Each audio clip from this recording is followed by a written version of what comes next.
जय हिंद दोस्तों, स्वागत है आपका अपने YouTube चैनल ज्ञान 22 में।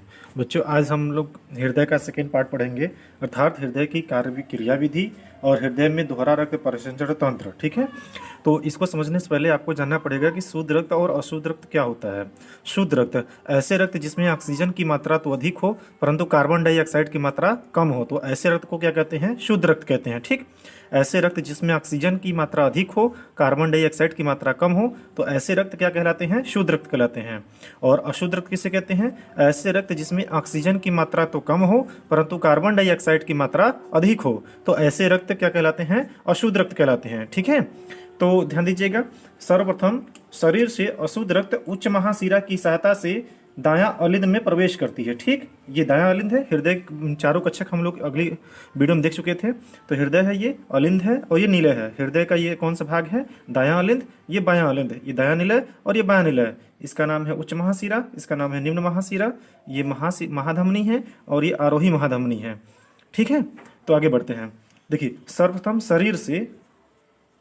शरीर से अशुद्ध रक्त, अशुद्ध रक्त मतलब जिसमें ऑक्सीजन की मात्रा कम है परंतु कार्बन डाइऑक्साइड की मात्रा अधिक है, तो ऐसे रक्त कैसे क्या कहलाते हैं? अशुद्ध रक्त। तो सर्वप्रथम शरीर से अशुद्ध रक्त उच्च महाशिरा की सहायता से दायां अलिंद में प्रवेश करती हैं। ठीक, दायां अलिंद में कपाट होता है जिसका नाम है त्रिवलन कपाट। ठीक, इसे क्या कहते हैं बच्चों? त्रिवलन कपाट। ठीक, त्रिवलन कपाट। और यहां पर ये जो एक कपाट और है इसका नाम है फुफ्फुसी कपाट। ठीक, फुफ्फुसीय कपाट।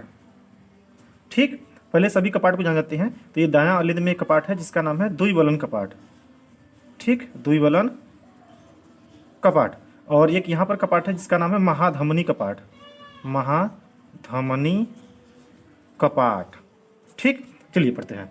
देखिए, सर्वप्रथम शरीर से अशुद्ध रक्त उच्च महाशिरा की सहायता से दायां अलिंद में प्रवेश करती हैं। ठीक, दायां अलिंद में एक कपाट है जिसका नाम है त्रिवलन कपाट। जब त्रिवलन कपाट पर रक्त का दाब पड़ता है तो ये जो कपाट होती है वो नीचे की तरफ ऐसे खुल जाती हैं और जो अशुद्ध रक्त होता है वो दायां अलिंद से कहाँ चला जाता है? दायां नीलम चला जाता है। ठीक, और दायां अलिंद में जब हृदय का संकुचन होता है, जब हृदय संकुचित करती हैं तो ये रक्त जो होता है वो नीचे से कहा जाता है ऊपर की तरफ उठती है। और जब ऊपर की तरफ उठेंगे तो ये जो दीवार पर दबाव पड़ता है और ये त्रिवलन कपाट जो होती है वो बंद हो जाती हैं और यहाँ पर फुफ्फुसी कपाट जो होता है ये खुल जाती है।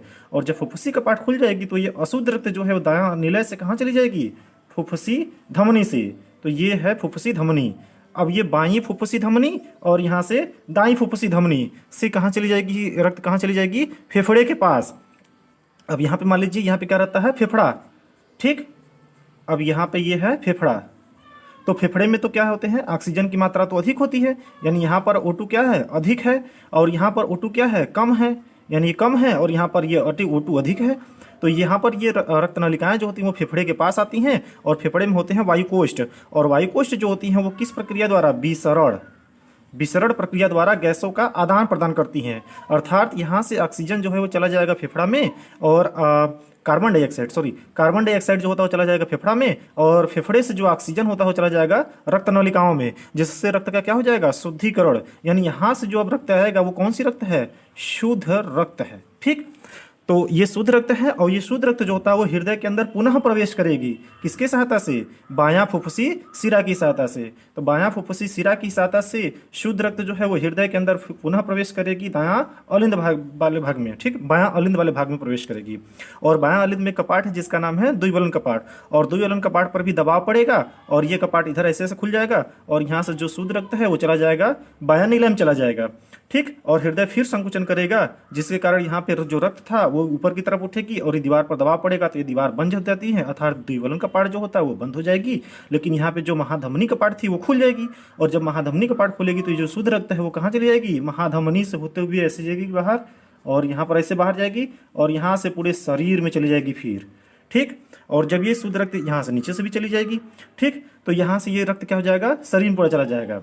ठीक, अब ध्यान दीजिए, एक बार फिर से पढ़ते हैं। तो सर्वप्रथम शरीर से अशुद्ध रक्त उच्च महाशिरा की सहायता से और यहाँ पर यहाँ पर ये जो निम्न महाशिरा है नीचे से, ये शरीर के ऊपरी भाग से रक्त को लेकर आएगी और ये शरीर के निचले भाग से रक्त को लेकर आएगी। ठीक है, तो ये सर्वप्रथम शरीर से अशुद्ध रक्त उच्च महाशिरा और निम्न महाशिरा की सहायता से दायां अलिंद में प्रवेश करती है और दायां अलिंद में उपस्थित त्रिवलन कपाट पर जब रक्त का दबाव बढ़ता है तो ये त्रिवलन कपाट खुल जाती है और ये अशुद्ध रक्त जो होता है वो दायां अलिंद से दायां नीलय में चली जाती है। और जब हृदय का संकुचन बढ़ता है, हृदय संकुचित हो जाएगी, तो यहाँ पर ये त्रिवलन कपाट जो होती है बंद हो जाती है और ये फुफ्फुसी कपाट खुल जाएगी। तो अशुद्ध रक्त दायां नीलय से कहाँ चली जाएगी? फुफ्फुसी धमनी से। और फुफ्फुसी धमनी, दायां फुफ्फुसी धमनी और बायां फुफ्फुसी धमनी से कहाँ चली जाएगी? फेफड़े के पास। फेफड़े में रक्त नलिकाओं के पास कहाँ होती है? वायुकोष्ठ के पास आती है। तो वायुकोष्ठ में विसरण प्रक्रिया द्वारा गैसों का आदान प्रदान होता है, जिससे रक्त में उपस्थित कार्बन डाइऑक्साइड चला जाती है फेफड़े के पास और फेफड़े से ऑक्सीजन जो होती है वो चली जाती है रक्त नलिकाओं में, जिससे रक्त का क्या हो जाता है? शुद्धिकरण हो जाती है। और यह शुद्ध रक्त पुनः हृदय के अंदर बायां फुफ्फुसी सिरा और दायां फुफ्फुसी सिरा की सहायता से पुनः हृदय के अंदर प्रवेश करेगी। और हृदय के अंदर किस भाग में प्रवेश करती है? तो बायां अलिंद में प्रवेश करती है और बायां अलिंद में उपस्थित द्विवलन कपाट पर दबाव पड़ती है, जिससे ये कपाट खुल जाएगी, वाल खुल जाएगी और खुलने के पश्चात ये जो शुद्ध रक्त था वो चली जाएगी बायां नीलम में चली जाएगी और हृदय का फिर संकुचन बढ़ेगा, जिसके कारण ये कपाट जो होती है यानी जो त्रिवलन कपाट होता है, वाल्व होता है, वो बंद हो जाएगी और यहाँ महाधमनी कपाट खुल जाएगी। जब महाधमनी कपाट खुलेगी तो ये महाधमनी के होते हुए पूरे शरीर में चली जाती है। जब ये शरीर में चली जाएगी तो यहाँ पर होता है कोशिकाओं में होती है माइटोकॉन्ड्रिया। माइटोकॉन्ड्रिया यहाँ से ऑक्सीजन को ले लेगी और इसमें कार्बन डाइऑक्साइड मिला देगी, CO2 मिल जाएगा और इस रक्त को जो है कि महाशिरा जो होती है वो फिर लेकर आएगी रक्त के पास, हृदय के पास लेकर आएगी। हृदय में फिर आएगा दायां अलिंद में, फिर जाएगा बायां नीलय में, फिर जाएगा फुफ्फुसी धमनी से चला जाएगा फेफड़े के पास, फेफड़े से रक्त का शुद्धिकरण हो जाएगा और बायां फुफ्फुसी धमनी और बायां फुफ्फुसी सिरा और दायां फुफ्फुसी सिरा की सहायता से फिर शुद्ध रक्त हृदय के अंदर प्रवेश करेगी दायां अलिंद में, दायां अलिंद चला जाएगा दायां नीलय में, दायां नीलय चला जाएगा महाधमनी, महाधमनी चला जाएगा फिर शरीर के कोशिकाओं में। ठीक, कोशिका में।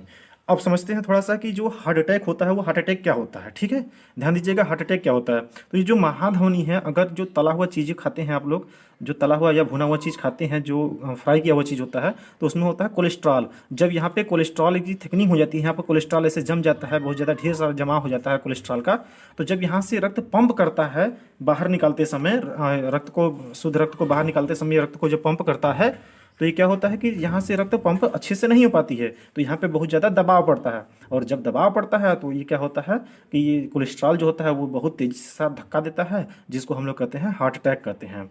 ठीक, तो हम आशा करते हैं कि आपको ये समझ में आ गया होगा और अगर जो भी नहीं, अगर कुछ भी अगर आपके डाउट हैं तो आप कमेंट के माध्यम से पूछ सकते हैं और अगर आप नए हैं तो चैनल को सब्सक्राइब करें और अगर वीडियो अच्छा लगा हो तो एक लाइक ज़रूर करें। धन्यवाद।